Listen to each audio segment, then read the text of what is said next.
અરે બપોરના 1 વાગ્યો છે, જમવાનો ટાઈમ થઈ ગયો છે. જમવાનું ક્યારે બનાવીશ? ભાવિને આજે મારાથી જમવાનું નહીં બને, મને બહુ પેટમાં દુખે છે.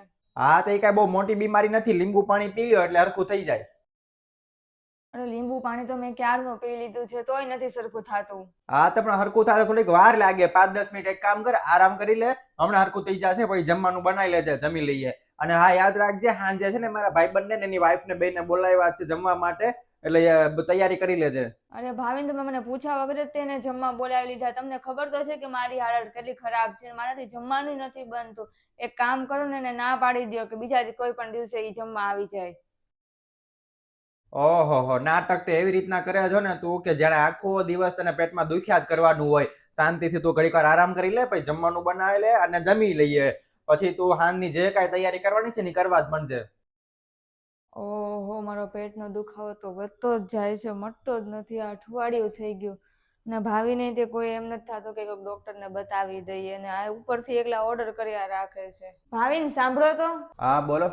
ભાવિના પેટનો દુખાવાનો અઠવાડિયું થઈ ગયું પણ હજી નથી મળતું, ને તમે જેટલા મને નુસ્ખા કીધા હતા ને એ બધા મેં કર્યા પણ તોય નથી મળતું. એક કામ કરો ને, સારા એવા ડોક્ટરને બતાવી દો ને.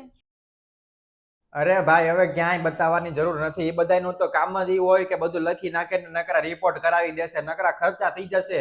અને એટલા રિપોર્ટ કરાવશે ને કે 5-10 હજાર તો રિપોર્ટમાં વ્યાજ જાહે ને પછી કાંઈ નહીં કરે ને એકનું એક કહી દે. જેટલું મેં તને કીધું ને એટલું.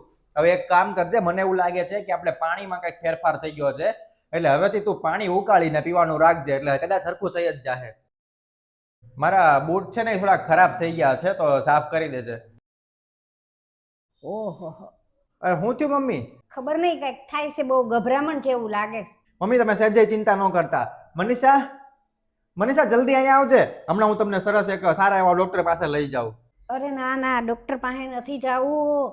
ઈ તો બહુ ખર્ચો થઈ જશે. એક કામ કરને, ખાલી લીંબુ શરબત કે ઓલી સોડા એવું લઈ આવી દે, ગમે ઈ સારું થઈ જશે. જા. ના ના મમ્મી, આવું નાની નાની ઝીણી ઝીણી વસ્તુમાં કોઈ ઘરેલું ઉપચાર ન કરાય. કાંઈક મોટું થઈ જાય ખબર ન રહે. આપણે ફટાફટ ડોક્ટર પાસે જઈ આવીએ, વ્યવસ્થિત દવા લઈ આવીએ. ક્યાંય નથી જવું મારે. હું તો ખાલી ખાલી નાટક કરતી હતી. આટલું થોડુંક મને થયું, ત્યાં તને કેવું થયું? મને આટલું થયું તો તારાથી ન જવાનું. તો આ બિચારી મનીષા અઠવાડિયાથી કહે છે કે મને પેટમાં દુખે, તોય તે તું ધ્યાન નથી દેતો અને ઉલટાના તારા બીજા બધા કામ કરાવ્યા કરે. તારી વહુ છે કે એ નોકરાણી છે? એને ડોક્ટરની પાસે લઈ જવી જોવે, એની બદલે તું તો બીજા ઘરના બધા કામ કરાવ્યા કરે. ડોક્ટર પાસે લઈ જવાની બદલે બધા ઘરના ઉપચાર કરે કે આ કર ને આ કર, ઓલું કર. એમ થોડું કરવાનું હોય.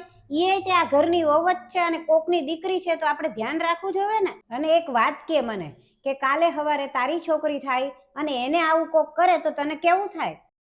અને તારી તબિયત બગડે, તું બીમાર થા તો કેવો તરત નોકરીએથી રજા લઈને ઘરે આરામ કરે. આ બિચારી કેટલા દિવસથી ને એમ નામ પેટમાં દુખે કરીને પીડાય છે, તોય તે તું એને ઘરના કામ કરાવ્યા કરેશ બધા. અને હવેથી એક નિયમ કરી નાખીએ, કેમ કે તને દર અઠવાડિયે નોકરીમાંથી એક રજા મળે છે ને, એમ હવેથી મનીષાને દર અઠવાડિયે એક રજા મળશે. અને ઈ દિવસે મારે અને તારે બેયને આ બધું ઘરનું કામ કરવાનું. મનીષા, આ તો તને કોઈ દી દવાખાને નહીં લઈ જાય. હાલ હું તને લઈ જાઉં ને હારા ડોક્ટરને બતાવી દઉં. ના ના મમ્મી, હું એને ડોક્ટર પાસે લઈ જાઉં છું અને સારા એવા ડોક્ટરને ત્યાં બતાવી આવીએ અને દવા લઈ આવીએ. અને મારી ભૂલ થઈ ગઈ મમ્મી, કે નહીં હવેથી હું દર વખતે એનું ધ્યાન રાખીશ અને તમારું ધ્યાન રાખીશ. બેયનું સરખી રીતે જેમ તમારું રાખું છું ને એમ એનું ધ્યાન રાખીશ.